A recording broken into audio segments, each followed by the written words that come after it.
내가 그때 다른 선택을 했다면 왜 형은 좋은 집으로 가서 출세하고 저는 감옥에서 썩어야 했어요? 너희 아버지가 석준이를 죽이려고 했어. 너무 약하다고. 1970년대 말 전라남도의 작은 해안 마을이었습니다. 바닷바람이 매서웠고 소금기가 섞인 공기는 늘 쓸쓸했죠. 그 마을 끝자락에 있는 허름한 초가집에서 인숙은 배를 부여잡고 신음하고 있었습니다. 25살의 인숙, 얼굴은 창백했고 이마에는 식은땀이 맺혀 있었어요. 으악! 인숙의 신음소리가 좁은 방 안을 가득 채웠습니다.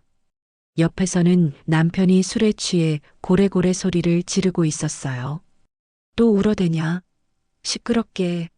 집안이 망해가는데 애까지 낳아서 어쩌자는 거야. 남편의 거친 목소리가 인숙의 등골을 서늘하게 만들었습니다. 인숙은 이미 남편의 주먹을 여러 번 맞아본 터였어요. 임신 중에도 폭력은 멈추지 않았죠.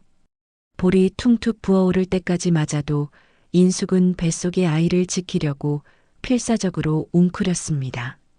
제발 조용히만 해주세요. 인숙이 떨리는 목소리로 애원했지만 남편은 더욱 화를 냈어요. 조용히 하라고? 누구 때문에 이 꼴이 됐는데? 남편은 빈 소주병을 집어들었습니다. 인숙은 본능적으로 배를 감쌌어요.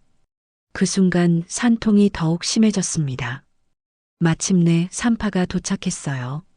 마을에서 아이를 받아주는 할머니였죠. 할머니는 방 안의 험악한 분위기를 한눈에 파악했습니다. 여보게, 밖에서 좀 기다려. 산모가 놀라면 애가 위험해져. 산파 할머니의 단호한 목소리에 남편은 투덜거리며 밖으로 나갔어요. 촛불 몇 개가 방 안을 희미하게 비추는 가운데 인숙은 온 힘을 다해 아이를 낳았습니다. 어머나, 이게 어떻게? 산파 할머니의 놀란 목소리가 들렸어요. 첫 번째 아이가 나오고 나서 곧이어 두 번째 아이가 따라 나온 거였습니다. 쌍둥이였어요. 쌍둥이로구나. 그런데 이상해. 한 아이는 너무 작아. 인숙은 기진맥진한 채로 두 아이를 바라봤습니다. 한 아이는 크고 씩씩하게 울어댔고 다른 한 아이는 작고 약해 보였어요. 작은 아이는 울음소리도 가늘고 숨 쉬는 것조차 힘들어 보였습니다. 할머니, 작은 아이가 괜찮을까요? 글쎄, 좀 위험해 보이는구나. 하지만 정성껏 키우면 살 수도 있어. 그런데 밖에서 술이 조금 깬 남편이 방 안을 들여다봤습니다. 두 아이를 보더니 얼굴이 일그러졌어요. 뭐야, 둘이나? 하나도 감당 못하겠는데 둘이라고? 미쳤나? 남편의 목소리에는 분노와 절망이 섞여 있었습니다. 이미 빚에 허덕이며 생활고에 시달리는 상황에서 아이들을 키운다는 것은 불가능에 가까웠거든요. 남편은 작은 아이를 보더니 혀를 찼습니다. 이놈은 너무 약해 보이는데? 죽을 놈 같잖아. 저런 놈은 키워봤자. 여보, 그런 말 마세요. 인숙이 다급하게 소리쳤지만 남편의 눈빛은 점점 더 차갑게 변해갔어요. 차라리 내가 끝내버리는 게 나을 거야. 고생만 하다가 죽을 놈을. 인숙의 온몸에 소름이 돋았습니다. 남편의 폭력성을 잘 아는 인숙에게는 이것이 단순한 허풍이 아니라는 걸 알 수 있었어요. 평소에도 화가 나면 뭐든 부수고 때리는 남편이었거든요. 그날 밤 인숙은 두 아이를 품에 안고 잠 못 이루며 생각에 잠겼어요. 큰 아이는 건강해 보였지만 작은 아이는 정말 위태로워 보였습니다. 호흡도 불규칙했고 젖도 잘 빨지 못했어요. 며칠이 지나면서 상황은 더욱 심각해졌습니다. 남편은 술에 취할 때마다 작은 아이를 보며 험한 소리를 했어요. 저런 약한 놈 때문에 집안이 더 거지꼴이 되겠어. 차라리 없는 게 나아. 제발 그런 말 하지 마세요. 우리 아이예요. 우리 아이. 쓸모없는 놈이 무슨 우리 아이야. 남편은 취기가 오르면 작은 아이 쪽으로 손을 뻗기 시작했어요. 인숙은 그때마다 몸으로 아이를 보호했습니다. 하지만 언제까지 막을 수 있을지 알 수 없었어요. 어느 날 밤 남편이 완전히 취해서 돌아왔습니다.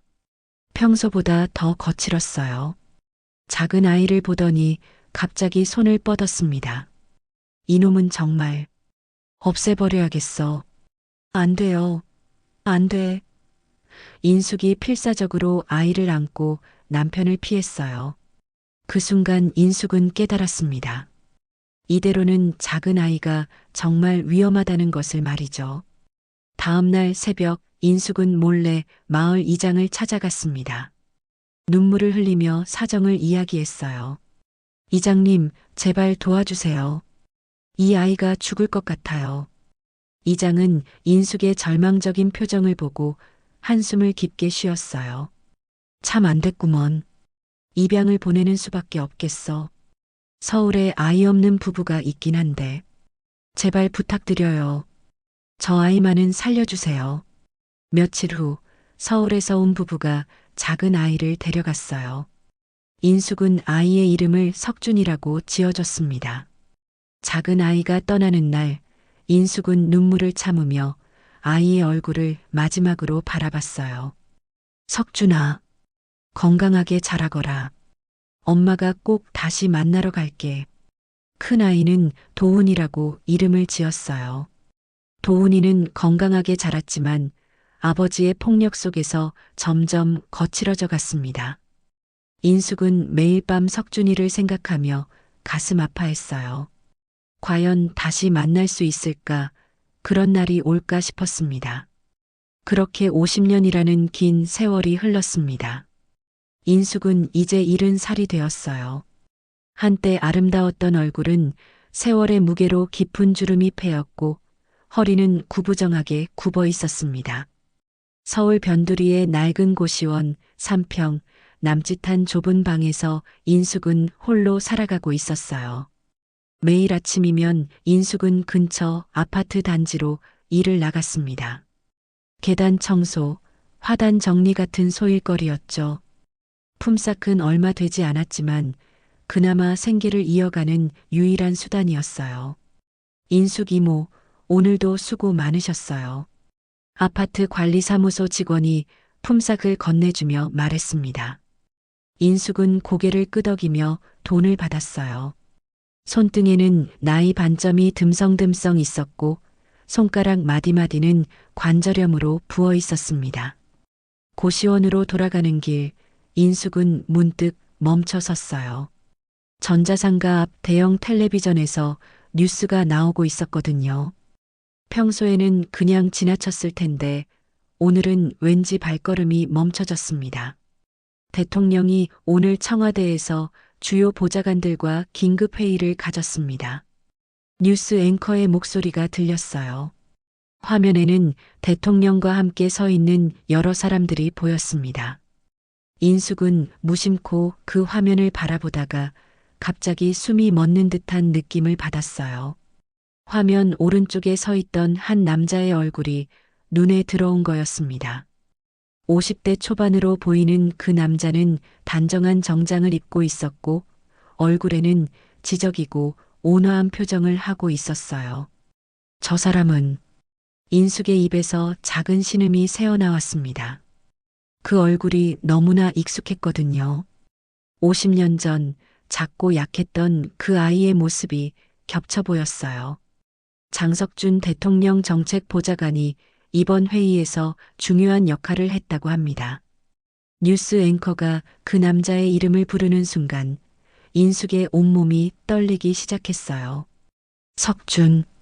그 이름은 인숙이 작은 아들에게 지어준 이름이었거든요. 설마 저 사람이. 인숙은 화면을 뚫어져라 바라봤습니다. 그 남자의 눈매, 코 모양, 입술, 모든 것이 어렴풋이 기억나는 모습과 닮아 있었어요. 특히 눈웃음을 지을 때의 모습은 어린 시절 도훈이와 똑같았습니다. 인숙은 서둘러 고시원으로 돌아왔어요. 방 한켠에 있던 낡은 노트북을 켰습니다. 몇 년 전 동네 복지관에서 배운 컴퓨터 실력으로 인터넷을 검색했어요. 장석준 프로필. 떨리는 손으로 키보드를 두드렸습니다. 검색 결과가 나타났어요. 장석준의 경력, 학력, 그리고 어린 시절 사진들까지 볼 수 있었습니다.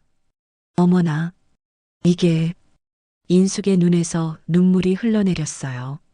장석준의 어린 시절 사진은 인숙의 기억과 완전히 일치했거든요. 작고 약했던 그 아이의 모습 그대로였습니다. 특히 5살 때 찍었다는 사진은 도훈이와 구별하기 어려울 정도로 닮아 있었어요. 내 석준이, 정말 내 석준이구나. 인숙은 컴퓨터 화면을 보며 오열했습니다. 50년 동안 그리워했던 아들 살아있을까 걱정했던 아들이 이렇게 훌륭하게 자란 모습을 보니 기쁨과 그리움이 한꺼번에 밀려왔어요. 장석준의 프로필을 자세히 읽어보니 서울대학교를 졸업하고 미국에서 공부한 뒤 정계에 입문했다고 나와 있었습니다. 결혼해서 아내와 2자녀가 있다는 정보도 있었어요. 참 잘 자랐구나. 정말 잘 자랐어. 인숙은 눈물을 닦으며 중얼거렸습니다. 그런데 문득 다른 아들 도훈이 생각이 났어요. 도훈이는 지금 어디서 뭘 하고 있을까? 생각해보니 벌써 1년째 소식이 없었습니다. 그때 휴대폰이 울렸어요. 낡은 폴더폰 화면에 교도소라는 글자가 떠올랐습니다. 인숙의 가슴이 철렁 내려앉았어요. 여보세요? 수용자 장도훈의 가족이십니까? 차가운 목소리가 들렸습니다. 인숙은 떨리는 목소리로 대답했어요. 네, 저 어머니입니다. 출소 예정일을 알려드리려고 연락했습니다. 내일 오전 10시에 출소 예정입니다. 전화가 끝난 후 인숙은 한동안 멍하니 앉아 있었어요. 한 아들은 대통령 보좌관이 되어 화려한 삶을 살고 있고 다른 한 아들은 10년째 감옥살이를 하고 있었습니다. 같은 날 태어난 쌍둥이인데 이렇게 다른 삶을 살게 될 줄 누가 알았을까요? 그날 밤 인숙은 잠을 이루지 못했습니다. 석준이의 얼굴과 도훈이의 얼굴이 번갈아 떠올랐어요. 50년 전 그날의 기억이 생생하게 되살아났습니다. 작고 약했던 석준이를 입양 보내던 날 도훈이가 자라면서 점점 거칠어지던 모습, 내가 그때 다른 선택을 했다면. 인숙은 침대에 누워 천장을 바라보며 생각했어요. 만약 석준이를 입양 보내지 않았다면 어떻게 되었을까? 도훈이가 이렇게 삐뚤어지지 않았을까? 수많은 가정들이 머릿속을 스쳤지만 이미 흘러버린 시간은 되돌릴 수 없었어요. 다음 날 아침 인숙은 일찍 일어나 도훈이를 맞으러 가기 위해 준비했습니다. 오랜만에 보는 아들이지만 마음 한편으로는 두려웠어요. 도훈이는 어릴 때부터 석준이에 대한 이야기만 나오면 화를 냈거든요. 왜 형이 아니라 나를 여기 두고 갔냐? 나도 좋은 집으로 입양 보내면 안 됐냐? 그런 말들을 할 때마다 인숙은 아무 대답도 하지 못했어요. 사실을 말할 수도 없었고 거짓말을 할 수도 없었거든요. 그저 미안하다는 말만 반복했을 뿐이었습니다. 지하철을 타고 교도소로 향하면서 인숙은 가슴이 두근거렸어요. 한 아들은 텔레비전에서 봤고 다른 한 아들은 곧 만나게 될 거였습니다. 이 기이한 운명 앞에서 인숙은 그저 눈물만 흘릴 뿐이었어요. 교도소 앞은 을씨년스러웠습니다. 높은 담벼락과 철조망이 하늘을 가리고 있었고 차가운 바람이 인숙의 옷깃을 파고들었어요. 인숙은 손에 든 보따리를 꽉 쥐고 서 있었습니다. 도훈이가 좋아하던 음식들을 정성스럽게 준비해 왔거든요.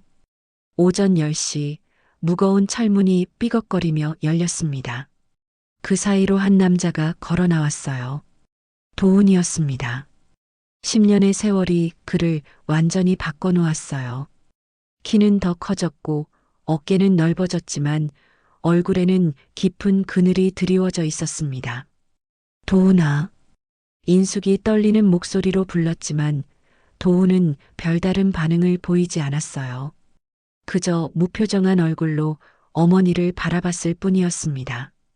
예전에 밝았던 모습은 온데간데 없이 사라져 있었어요. 어머니. 도훈의 목소리는 낮고 거칠었습니다. 인숙은 다가가서 아들을 안으려고 했지만 도훈은 한 발 뒤로 물러섰어요. 10년 만이구나. 네, 어머니. 많이 힘들었지? 엄마가 자주 면회를 못 가서 미안해. 인숙의 말에 도훈은 씁쓸하게 웃었습니다. 괜찮아요.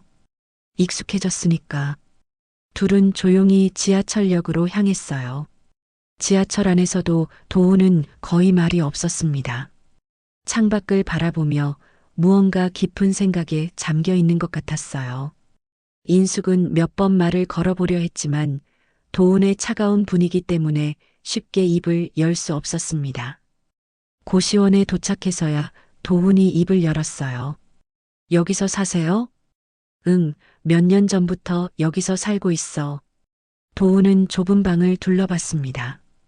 침대 하나, 작은 책상 하나, 그리고 옷가지 몇 벌이 전부였어요. 벽에는 어린 시절 도훈이의 사진 한 장이 붙어 있었습니다. 참 초라하게 사시네요. 도훈의 말에는 비아냥이 섞여 있었어요. 인숙은 가슴이 아팠지만 내색하지 않았습니다. 그래도 지낼 만해. 자, 배고프지? 내가 좋아하던 음식 해왔어. 인숙이 보따리를 풀어 음식을 내놓았을 때 도훈의 표정이 잠깐 부드러워졌어요. 어릴 때 어머니가 해주던 된장찌개와 김치볶음이었거든요. 이거 오랜만이네요. 맛있게 먹어라. 엄마가 정성껏 만들었어. 식사를 하면서 인숙은 조심스럽게 물어봤어요. 앞으로 뭘 할 생각이야? 모르겠어요. 정과자가 할 수 있는 일이 뭐가 있겠어요. 도훈의 목소리에는 자조와 분노가 섞여 있었습니다. 인숙은 위로의 말을 하려고 했지만 도훈이 먼저 말을 이었어요. 어머니, 궁금한 게 있어요. 뭘? 제 형? 아니, 입양간 그의 말이에요. 인숙의 얼굴이 순간 굳어졌습니다. 가장 듣고 싶지 않았던 질문이었거든요. 왜 갑자기 그런 걸? 10년 동안 감옥에서 생각해 봤어요. 왜 형이 아니라 저를 여기 둔 거냐고. 저도 좋은 집으로 보내면 안 됐냐고. 도훈의 목소리가 점점 격해졌어요. 인숙은 어떻게 대답해야 할지 몰라 입을 다물고 있었습니다. 혹시 그 애가 어떻게 사는지 알아요? 잘 살고 있는지 말이에요. 그 순간 인숙의 머릿속에 어제 본 텔레비전 화면이 떠올랐어요. 대통령 보좌관이 된 석준이의 모습이 말이죠. 하지만 이 사실을 도훈이에게 말할 수는 없었어요. 모르겠어. 소식이 없으니까. 인숙이 거짓말을 하는 순간 도훈의 눈빛이 날카로워졌어요. 정말 모르세요? 아니면 저한테 안 말하는 거예요? 정말 몰라. 거짓말이에요. 어머니 표정 보면 알겠어요. 도훈이 자리에서 일어났습니다. 인숙은 다급하게 도훈의 팔을 잡았어요. 도훈아, 앉아. 이야기하자. 뭘 이야기해요? 또 거짓말할 거면서? 그때 도훈이 책상 위에 놓인 노트북을 봤어요. 화면에는 아직 장석준의 프로필 페이지가 열려 있었습니다. 인숙이 어젯밤 보다가 끄지 않은 채로 둔 거였어요. 이게 뭐예요? 도훈이 노트북 화면을 자세히 들여다봤습니다. 장석준의 사진과 프로필 정보가 그대로 나와 있었어요. 아, 그건. 인숙이 허둥지둥 노트북을 끄려고 했지만 도훈이 먼저 화면을 봤습니다. 장석준, 대통령 정책보좌관? 도훈의 목소리가 떨리기 시작했어요. 화면에 나온 장석준의 어린 시절 사진을 보더니 얼굴이 창백해졌습니다. 이 사람이, 설마, 도훈아, 그건 아니야. 이 사람이 제 형이에요? 맞죠? 도훈의 목소리가 점점 커졌어요. 인숙은 더 이상 숨길 수 없다는 걸 깨달았습니다. 그래. 인숙이 작은 목소리로 인정하는 순간 도훈의 얼굴이 일그러졌어요. 대통령 보좌관이라고요? 우리나라에서 가장 높은 자리 중 하나잖아요. 도훈아, 진정해. 진정하라고요? 제가 10년 동안 감옥에서 썩고 있을 때 형은 이렇게 출세해서 살고 있었다고요? 도훈이 주먹을 꽉 쥐었습니다. 어릴 때부터 품어왔던 억울함과 분노가 한꺼번에 폭발하는 것 같았어요. 왜 이런 식으로 됐어요?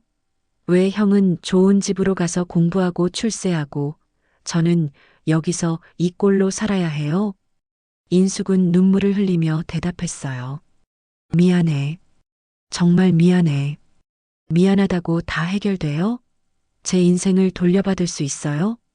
도훈이 방문을 세게 열고 나가려는 순간 인숙이 뒤에서 소리쳤어요. 도훈아, 어디 가는 거야? 제가 왜 이렇게 살아야 하는지 알아보러 가요. 그리고 제 형이라는 사람도 한번 만나보고 싶고요. 도훈의 목소리에는 복잡한 감정이 섞여 있었어요. 분노, 질투, 그리고 묘한 호기심까지 말이죠. 인숙은 도훈이 계단을 내려가는 발소리를 들으며 주저앉았습니다. 50년 동안 숨겨왔던 비밀이 결국 드러났고 이제 걷잡을 수 없는 일들이 벌어질 것 같았어요. 며칠 후 도훈은 강남의 한 카페에 앉아 있었습니다. 정장을 차려입은 중년 남자가 그 앞에 앉아 있었어요. 그는 모 건설회사의 실무진이었고 도훈에게 특별한 일을 의뢰하려고 했습니다. 장도훈 씨 맞죠? 들어보니 출소하신 지 얼마 안 됐다고 하던데. 그렇습니다. 도훈의 목소리는 차갑고 간결했어요. 10년간의 감옥 생활이 그를 더욱 과묵하게 만들었거든요. 일이 좀 특별합니다. 정계 인물에 대한 뒷조사인데 다른 사람들은 꺼려 하더라고요. 하지만 장 씨라면 할 수 있을 것 같아서요. 남자가 봉투 하나를 도훈 앞으로 밀었습니다. 두툼한 현금 봉투였어요. 조사 대상은 장석준 대통령 정책보좌관입니다. 이 사람의 약점을 찾아주세요. 과거 이력, 가족관계, 뭐든 좋습니다. 그 이름을 듣는 순간 도훈의 눈빛이 번뜩였어요. 마치 운명이 자신을 이곳으로 이끌어온 것 같았습니다. 장석준이라고 했습니까? 네, 아시나요? 도훈은 잠시 침묵했다가 대답했어요. 아니요. 처음 듣는 이름입니다. 언제까지 조사하면 됩니까? 한 달 정도면 충분할 것 같은데요. 자세한 내용은 여기 있습니다. 남자가 파일 하나를 건네줬어요. 그 안에는 장석준의 기본 정보와 사진들이 들어 있었습니다. 도훈은 파일을 펼쳐보며 형의 얼굴을 자세히 살펴봤어요. 어머니의 노트북에서 본 것보다 더 선명한 사진들이었습니다. 이 정도 돈이면 충분하시죠? 네, 시작하겠습니다. 카페를 나온 도훈은 곧바로 장석준에 대한 미행을 시작했어요. 정부 청사 근처에서 기다리다가 장석준이 나오는 것을 확인했습니다. 검은색 승용차를 타고 이동하는 장석준을 멀리서 따라갔어요. 첫 번째로 따라간 곳은 장석준의 집이었습니다. 강남의 고급 아파트였어요. 도훈은 아파트 단지 앞에서 망원경으로 장석준의 집을 관찰했습니다. 넓은 거실, 큰 창문, 그리고 아름다운 조명들이 보였어요. 저런 곳에서 살고 있구나. 도훈은 중얼거렸습니다. 자신이 살던 고시원과는 하늘과 땅 차이였어요. 저녁 무렵 장석준이 집에 돌아왔습니다. 잠시 후 아름다운 여자와 두 아이가 현관에서 그를 맞이하는 모습이 보였어요.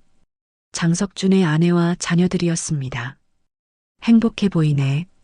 도훈의 마음속에는 복잡한 감정이 일어났어요. 질투, 부러움, 그리고 묘한 분노가 뒤섞였습니다. 같은 날 태어난 쌍둥이인데 왜 이렇게 다른 삶을 살게 되었을까 하는 생각이 들었거든요. 며칠 동안 도우는 장석준의 일상을 세밀하게 관찰했어요. 아침에 집을 나서는 시간, 점심 식사 장소, 퇴근 시간, 주말 활동까지 모든 것을 기록했습니다. 그 과정에서 도우는 장석준이 얼마나 규칙적이고 성실한 생활을 하는지 알 수 있었어요. 어느 토요일 장석준은 가족과 함께 한강공원에 나왔습니다. 도우는 멀리서 그 모습을 지켜봤어요. 장석준이 아이들과 자전거를 타고 아내와 손을 잡고 산책하는 모습을 보니 가슴이 먹먹해졌습니다. 내가 저 자리에 있었을 수도 있었는데. 도우는 주먹을 꽉 쥐었어요. 만약 자신이 입양을 갔다면 저런 행복한 가정을 꾸리고 살 수 있었을지도 모른다는 생각이 들었거든요. 그날 밤 도우는 고시원에 돌아와서 조사 내용을 정리했어요. 하지만 이상했습니다. 장석준에게는 별다른 약점이 없었거든요. 깨끗한 이력, 모범적인 가정, 성실한 공직자 생활. 흠잡을 데가 없었어요. 이상하네. 뭔가 숨기는 게 있을 텐데. 도우는 더 깊이 파고들기로 했어요. 장석준의 어린 시절 기록을 찾아보기 시작했습니다. 그런데 조사하면 할수록 의문점이 생겼어요. 장석준의 출생 기록에는 이상한 점이 있었습니다. 입양 기록이 애매하게 처리되어 있었고 친부모에 대한 정보가 완전히 지워져 있었어요. 뭔가 은폐된 게 있어. 도우는 더 자세히 조사했습니다. 그리고 충격적인 사실을 발견했어요. 자신의 출생 기록도 마찬가지로 조작되어 있었던 겁니다. 공식적으로는 쌍둥이로 태어났다는 기록이 없었어요. 어머니가 우리 출생을 은폐했구나. 도우는 분노가 치밀어 올랐어요. 어머니가 입양을 은폐하기 위해 출생 기록을 조작한 것이 분명했습니다. 그래서 장석준도 자신이 입양하라는 사실을 모르고 살아왔을 거예요. 며칠 후 도우는 장석준에게 익명의 편지를 보냈습니다. 당신에게는 형이 있습니다. 그리고 당신은 입양됐습니다. 진실을 알고 싶다면 이 번호로 연락하세요. 편지를 보낸 후 도우는 장석준의 반응을 지켜봤어요. 며칠 동안 아무 연락이 없었지만 장석준의 행동에는 변화가 있었습니다. 평소보다 심각한 표정을 짓고 있었고 가족들과도 말이 줄어든 것 같았어요. 일주일 후 마침내 전화가 왔습니다. 편지를 보낸 사람입니까? 장석준의 목소리였어요. 차분하지만 떨리는 게 느껴졌습니다. 네, 만나서 이야기하죠. 어디서 만날까요? 한강공원에서 만나시죠. 당신이 자주 가는 그곳에서 말이에요. 도훈이 장석준의 일상을 다 알고 있다는 걸 암시하는 말이었어요. 장석준은 잠시 침묵하더니 대답했습니다. 알겠습니다. 내일 저녁 7시에 만나겠습니다. 전화를 끊은 후 도훈은 복잡한 심정이었어요. 드디어 형을 직접 만나게 된 거였습니다. 50년 만에 헤어진 쌍둥이 형제의 재회. 하지만 그것은 행복한 만남이 아니라 충격과 혼란의 시작이 될 것 같았어요. 그날 밤 도훈은 잠들지 못했습니다. 내일 형에게 무슨 말을 해야 할지, 어떻게 진실을 털어놓아야 할지 고민했어요. 분노와 원망도 있었지만 한편으로는 궁금함도 있었습니다. 형은 과연 어떤 사람일까, 자신을 어떻게 받아들일까 하는 생각이 들었거든요. 한강공원의 저녁 무렵이었습니다. 석주는 벤치에 앉아 강물을 바라보고 있었어요. 마음이 복잡했습니다. 며칠 전 받은 그 편지 때문에 밤잠을 설쳤거든요. 자신이 입양하라는 것, 형이 있다는 것. 믿고 싶지 않았지만 마음 한구석에서는 그럴 수도 있겠다는 생각이 들었어요. 어릴 때부터 부모님과 조금 다른 점들이 있었거든요. 외모도 그렇고 성격도 달랐어요. 하지만 부모님이 너무 사랑해 주셨기 때문에 그런 의문을 깊이 생각해 본 적이 없었습니다. 석준 씨 맞나요? 뒤에서 들려온 목소리에 석준이 돌아봤어요. 자신보다 조금 더 거칠어 보이는 남자가 서 있었습니다. 키와 체격은 비슷했지만 얼굴에는 깊은 상처와 피로가 묻어 있었어요. 네, 맞습니다. 당신이 편지를 보낸 분인가요? 그렇습니다. 저는 장도훈입니다. 도훈이 석준 옆에 앉았어요. 두 사람은 잠시 말없이 강물을 바라봤습니다. 같은 얼굴, 같은 체격. 하지만 완전히 다른 분위기였어요. 편지에서 말한 게 정말입니까? 제가 입양하라는 게. 석준의 목소리는 떨리고 있었어요. 도훈은 석준을 자세히 바라봤습니다. 50년 만에 보는 형의 모습이었어요. 보면 모르세요? 우리 똑같이 생겼잖아요. 그렇긴 하지만 세상에 닮은 사람은 많으니까요. 석준은 여전히 믿고 싶지 않았어요. 도훈은 주머니에서 낡은 사진 하나를 꺼냈습니다. 어릴 때 어머니가 찍어준 사진이었어요. 이 사진 보세요. 이게 저예요. 5살 때 찍은 거죠. 석준이 사진을 받아들고 자세히 봤어요. 그 순간 충격을 받았습니다. 사진 속 아이는 자신의 어린 시절과 똑같았거든요. 이게 어떻게 우리는 쌍둥이예요. 같은 날, 같은 시간에 태어났죠. 하지만 당신은 서울의 좋은 가정으로 입양을 갔고 저는 시골에 남아 있었어요. 도훈의 목소리에는 억눌린 감정이 담겨 있었어요. 석준은 사진을 보며 말문이 막혔습니다. 그렇다면 우리 어머니는 인숙이라는 분이에요. 지금 서울에서 혼자 살고 계시죠? 아마 당신도 찾고 있을 거예요. 석준의 머릿속이 복잡해졌어요. 지금까지 믿어왔던 모든 것이 흔들리는 느낌이었습니다. 왜 지금 와서 이런 말을 하는 거죠? 도훈이 씁쓸하게 웃었어요. 우연히 알게 됐어요. 당신이 대통령 보좌관이 된 걸 말이죠. 텔레비전에서 봤거든요. 그래서 접근한 건가요? 처음에는 그냥 궁금했어요. 내 형이 어떻게 살고 있는지 말이죠. 하지만 보니까 너무 다르더라고요. 도훈의 목소리가 점점 격해졌어요. 당신은 좋은 집에서 태어나 좋은 교육을 받고 좋은 대학을 나와서 지금은 나라에서 가장 높은 자리 중 하나에 있어요. 반면에 저는 평생 가난하게 살다가 10년 동안 감옥에 있었죠. 석준은 도훈의 말에 충격을 받았어요. 감옥에 있었다고요? 네. 어릴 때부터 삐뚤어져서 살았거든요. 폭력적인 아버지 밑에서 자라다 보니까요. 도훈은 주먹을 꽉 쥐었습니다. 왜 이렇게 됐을까요? 왜 당신은 행복하게 살고 저는 이렇게 살아야 하는 거죠? 석준은 아무 말도 할 수 없었어요. 도훈의 분노가 이해되기도 했지만 동시에 자신도 피해자라는 생각이 들었거든요. 저도 선택한 게 아니에요. 그냥 그렇게 자란 거예요. 선택하지 않았다고요? 당신은 모든 걸 다 가졌잖아요. 도훈의 목소리가 높아졌어요. 지나가던 사람들이 돌아볼 정도였습니다. 좋은 부모, 좋은 교육, 좋은 환경. 반면에 저는 매일 맞고 자랐어요. 술 취한 아버지한테 맞고 어머니는 저를 보면서 당신을 그리워했죠. 석준은 가슴이 아팠어요.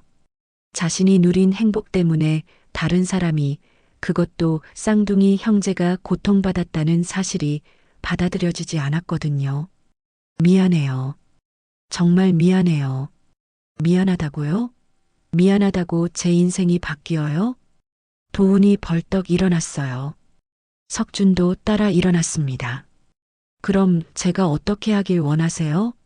모르겠어요. 그냥 당신이 너무 미워서 견딜 수가 없어요. 두 사람은 서로를 바라보며 침묵했어요. 같은 얼굴, 같은 혈육이지만 완전히 다른 삶을 살아온 두 형제였습니다. 혹시 유전자 검사를 해볼까요? 확실히 하기 위해서요. 석준이 조심스럽게 제안했어요. 도우는 고개를 끄덕였습니다. 좋아요. 그렇게 하죠. 며칠 후 유전자 검사 결과가 나왔어요. 결과는 명확했습니다. 일란성 쌍둥이였어요. 더 이상 의심할 여지가 없었습니다. 석준은 집에 돌아가서 양부모에게 물어봤어요. 아버지, 어머니, 제가 입양아인가요? 양부모는 서로를 바라보더니 한숨을 쉬었습니다. 언젠가는 말해야 한다고 생각했는데, 그래, 석준아. 너는 우리가 입양한 아이야. 쌍둥이가 있었나요? 그건 우리도 자세히 모른다. 입양기관에서 그런 얘기는 없었거든. 석준은 모든 게 무너져 내리는 느낌이었어요. 지금까지 믿어왔던 모든 것이 거짓이었던 거죠. 그날 밤 석준은 도훈에게 전화를 걸었어요. 확인했어요. 정말 맞네요. 그럼 이제 어떻게 할 거예요? 모르겠어요. 너무 혼란스러워서. 저도 마찬가지예요. 형을 미워하고 싶었는데 막상 만나보니까 도훈의 목소리도 흔들리고 있었어요. 우리 어머니를 만나볼까요? 진짜 어머니 말이에요. 석준의 제안에 도훈은 잠시 망설이다가 대답했어요. 그래요. 모든 진실을 들어봐야겠어요. 두 형제는 마침내 50년 만에 생모를 만나러 가기로 했습니다. 하지만 그 만남이 모든 것을 해결해 줄지는 아무도 알 수 없었어요. 인숙의 고시원 앞에는 묘한 긴장감이 흘렀습니다. 석준과 도훈이 나란히 서 있었는데 두 사람 모두 복잡한 표정을 하고 있었어요. 50년 만에 생모를 만나러 온 쌍둥이 형제. 하지만 이들의 마음속에는 기대보다는 두려움이 더 컸습니다. 정말 이 좁은 곳에서 사세요? 석준이 낡은 고시원 건물을 올려다보며 중얼거렸어요. 도훈은 이미 이곳에 와본 적이 있었지만 석준에게는 충격적인 광경이었습니다. 형은 이런 곳에서 사는 어머니를 그냥 두고 있었어요? 석준의 말에 도훈이 날카롭게 반응했어요. 제가 뭘 어떻게 하라고요? 저도 출소한 지 얼마 안 됐고 돈도 없는데요. 그래도 이렇게 열악한 곳에서 당신은 돈이 많으니까 그런 말하는 거죠? 저한테는 이런 곳도 사치예요. 두 사람 사이에 또다시 미묘한 갈등이 생겼어요. 같은 핏줄이지만 살아온 환경이 너무 달랐거든요. 계단을 올라가면서 석준은 고시원의 좁은 복도와 곰팡이 냄새에 놀랐어요. 이런 곳에서 자신의 생모가 살고 있다는 사실이 믿어지지 않았습니다. 어머니, 저예요. 도훈이 문을 두드렸어요. 잠시 후 문이 열리고 인숙이 나타났습니다. 인숙은 도훈 뒤에 서 있는 석준을 보고 깜짝 놀랐어요. 어머, 이 사람이. 네, 석준이에요. 제 형이요. 인숙의 눈에서 눈물이 흘러내렸습니다.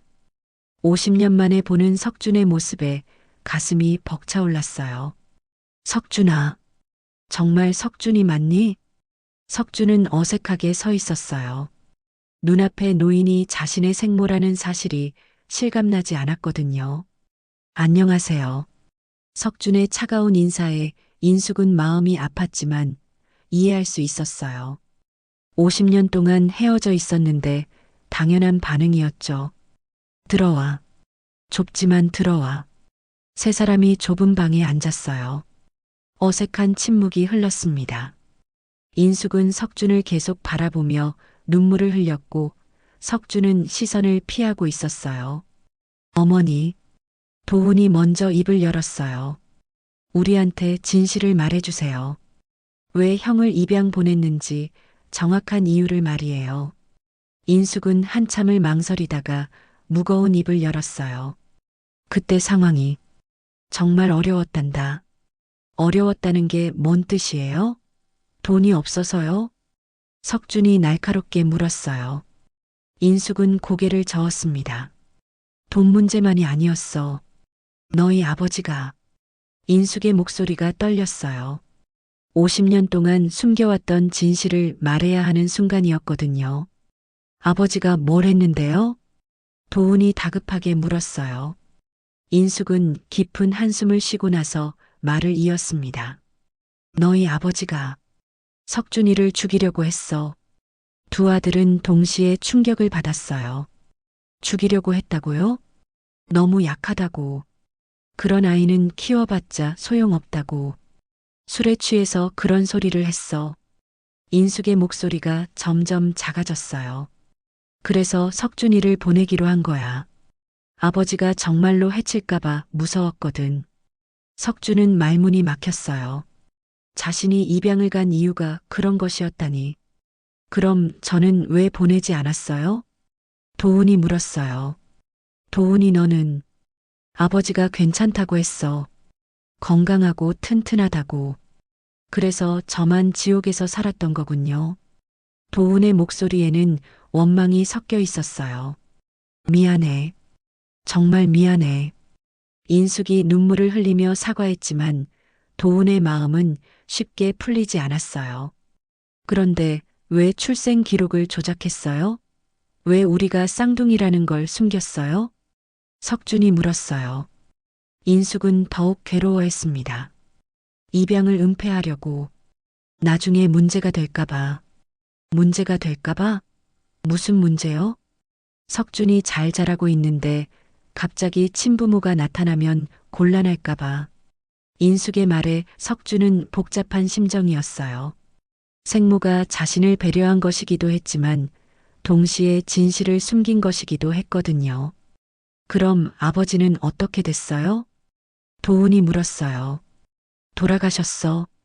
10년 전에. 10년 전이면 제가 감옥에 있을 때네요. 그래. 너한테 알려주고 싶었는데 면회도 잘 안 되고. 도훈은 씁쓸하게 웃었어요. 아버지의 임종도 지키지 못했던 거였습니다. 아버지가 돌아가시기 전에 뭔가 말씀하셨어요? 너희들 이야기를 가끔 했어. 특히 석준이 걱정을 많이 했지. 걱정을 했다고요? 석준이 놀라며 물었어요. 잘 자라고 있는지 건강한지. 나중에는 자기가 잘못했다고 후회도 했어. 인숙의 말에 석준과 도훈 모두 복잡한 표정을 지었어요.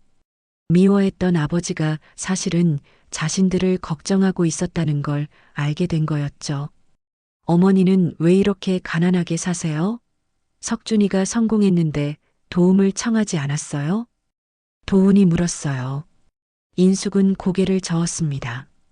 어떻게 갑자기 나타나서 엄마라고 하겠니? 석준이는 자기 부모가 따로 있는데. 석준은 가슴이 아팠어요. 생모가 자신을 배려해서 연락하지 않았다는 사실을 알았거든요. 저는 몰랐어요. 어머니가 이렇게 살고 계신 줄. 괜찮다. 이제 너희들 얼굴을 봤으니까 괜찮아. 인숙이 두 아들의 손을 잡았어요. 석준과 도훈은 어머니의 거칠고 주름진 손을 느끼며 마음이 복잡했습니다. 앞으로 어떻게 할 거예요? 도훈이 물었어요. 석준은 잠시 생각하다가 대답했습니다. 모르겠어요. 너무 많은 걸 한꺼번에 알게 되어서. 저도 마찬가지예요. 평생 원망하고 살았는데 이제 와서 이런 이야기를 들으니까. 세 사람은 한동안 말없이 앉아 있었어요. 50년 동안 갈라져 있던 가족이 다시 만났지만 그 사이의 상처는 쉽게 아물지 않을 것 같았습니다. 그래도 이제라도 만나게 되어서 다행이다. 인숙이 중얼거렸어요. 석준과 도훈은 서로를 바라봤습니다. 여전히 서먹했지만 처음보다는 조금 가까워진 것 같았어요. 며칠 후 석준은 청와대에서 대통령에게 사직서를 제출했습니다. 갑작스러운 결정이었어요. 대통령은 물론이고 동료들 모두 놀랐습니다. 석준아, 무슨 일이야? 갑자기 왜 그러는 거야?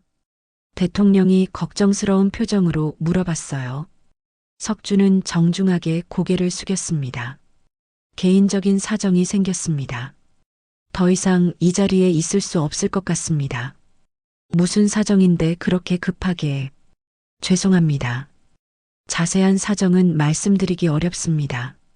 석준의 단호한 태도에 대통령도 더 이상 묻지 않았어요. 하지만 아쉬워하는 표정은 감출 수 없었습니다. 정말 아깝구나. 자네 같은 인재를 잃는다니. 석준은 사무실을 정리하며 지난 날들을 되돌아봤어요. 열심히 일해온 시간들, 성취감을 느꼈던 순간들. 하지만 이제 모든 게 허무하게 느껴졌습니다. 자신의 정체성에 대한 혼란 때문이었어요. 집에 돌아온 석준은 아내에게 모든 걸 털어놓았습니다. 여보, 나 입양하였어. 아내는 깜짝 놀랐어요. 갑자기 무슨 소리예요? 쌍둥이 형도 있고 생모도 살아계셔. 석준은 차근차근 상황을 설명했어요.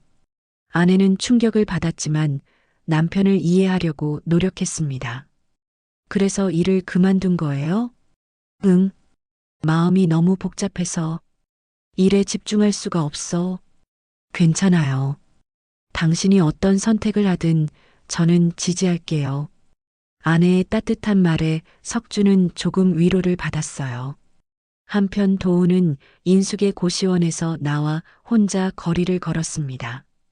어머니로부터 들은 진실이 머릿속을 맴돌았어요. 아버지가 석준을 죽이려 했다는 것, 그래서 어머니가 어쩔 수 없이 입양을 보냈다는 것. 결국 나만 손해본 거네. 도우는 중얼거렸어요. 석준은 위험에서 벗어나 좋은 환경에서 자랐지만 자신은 폭력적인 아버지 밑에서 고생했던 거였습니다. 며칠 후 석준이 도훈에게 연락했어요. 형, 만날 수 있을까요? 왜요? 아버지 묘에 같이 가고 싶어요. 도훈은 잠시 망설이다가 대답했어요. 알겠어요. 이틀 후 석준과 도훈은 함께 고향으로 향했습니다. 50년 만에 고향 땅을 밟는 석준에게는 모든 게 낯설었어요. 어렸을 때 살던 집터는 이미 다른 건물이 들어서 있었고 마을 풍경도 완전히 바뀌어 있었습니다. 여기가 우리가 태어난 곳이에요. 도훈이 허름한 집터를 가리키며 말했어요. 석준은 그 자리에 서서 상상해 봤습니다. 50년 전 이곳에서 자신과 도훈이 태어났고 며칠 후 자신은 이곳을 떠났던 거였죠. 기억나는 게 있어요? 아니요. 너무 어렸으니까요. 두 사람은 산길을 올라 아버지의 묘를 찾았어요. 외진 곳에 있는 소박한 무덤이었습니다. 묘비에는 단순히 이름과 생물연도만 적혀 있었어요. 석준과 도훈은 무덤 앞에 무릎을 꿇고 앉았습니다. 한동안 아무 말도 하지 않았어요. 아버지, 석준이 처음으로 입을 열었어요. 저를 죽이려고 하셨다면서요. 도훈이 석준을 바라봤어요. 석준의 목소리에는 원망보다는 슬픔이 담겨 있었습니다. 하지만 어머니 말로는 나중에 후회하셨다고 하더군요. 그래도 용서가 돼요? 도훈이 물었어요. 용서? 글쎄요. 용서라기보다는 이해하려고 해요. 그때 아버지도 힘드셨을 거예요. 저는 아직 잘 모르겠어요. 평생 그분한테 맞고 자랐거든요. 두 사람은 다시 침묵했어요. 같은 아버지지만 완전히 다른 기억을 가지고 있었습니다. 형? 석준이 도훈을 불렀어요. 네. 형은 저를 미워해요? 도훈은 한참 생각하다가 대답했어요. 미워했어요. 많이 미워했죠. 하지만 지금은 잘 모르겠어요. 미워해야 할 사람이 맞는지. 석준도 복잡한 마음이었어요. 저도 형이 원망스러웠어요. 왜 이제 와서 나타나서 제 삶을 흔드느냐고요. 그럴만해요. 하지만 생각해보니까 우리 둘 다 피해자인 것 같아요. 선택할 수 없었던 상황의 피해자 말이에요. 도훈이 고개를 끄덕였어요. 맞는 말이에요. 우리가 뭘 선택할 수 있었겠어요. 갓난아기였는데. 그런데 이제 어떻게 해야 할까요? 우리는 형제지만 너무 다른 삶을 살아왔어요. 도우는 잠시 생각하다가 말했어요. 완전한 화해는 어려울 것 같아요. 상처가 너무 깊어서 저도 그런 것 같아요. 하지만 적어도 서로를 이해하려고 노력할 수는 있을 것 같아요. 도우는 석준을 바라봤어요. 처음 만났을 때의 적대감은 많이 사라진 상태였습니다. 네, 그 정도면 지금으로서는 충분할 것 같아요. 해가 저물어가고 있었어요. 두 사람은 아버지 묘 앞에서 일어났습니다. 이제 내려갈까요? 네. 산을 내려오면서 석준이 물어봤어요. 형은 앞으로 뭘 할 계획이에요? 용접 기술이 있으니까 작은 공장이라도 차려볼까 해요. 제가 도울 수 있는 게 있으면 말해주세요. 도우는 잠시 망설이다가 대답했어요. 고마워요. 하지만 제 힘으로 해보고 싶어요. 알겠어요. 형은 뭘 할 거예요? 정치를 계속 안 하신다고요? 사회복지 쪽 일을 해볼까 해요. 입양아들을 돕는 일 같은 거요. 좋은 생각이네요. 두 사람은 버스 정류장에서 헤어졌어요. 완전한 화해는 아니었지만 적어도 적대감은 사라진 상태였습니다. 그럼 가끔 연락해요. 네, 형. 석준이 버스에 오르면서 창문으로 도훈을 바라봤어요.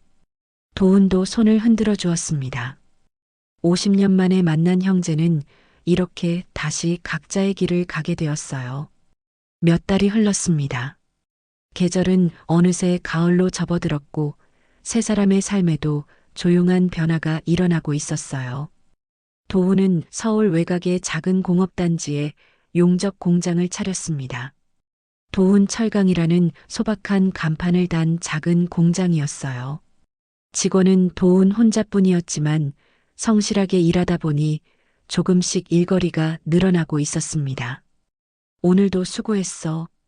도훈은 용접 마스크를 벗으며 하루 일과를 마무리했어요. 손은 거칠어졌지만 얼굴에는 예전에 없던 평온함이 깃들어 있었습니다. 정직한 노동으로 번 돈으로 살아간다는 것이 이렇게 마음을 편하게 해주는지 몰랐거든요.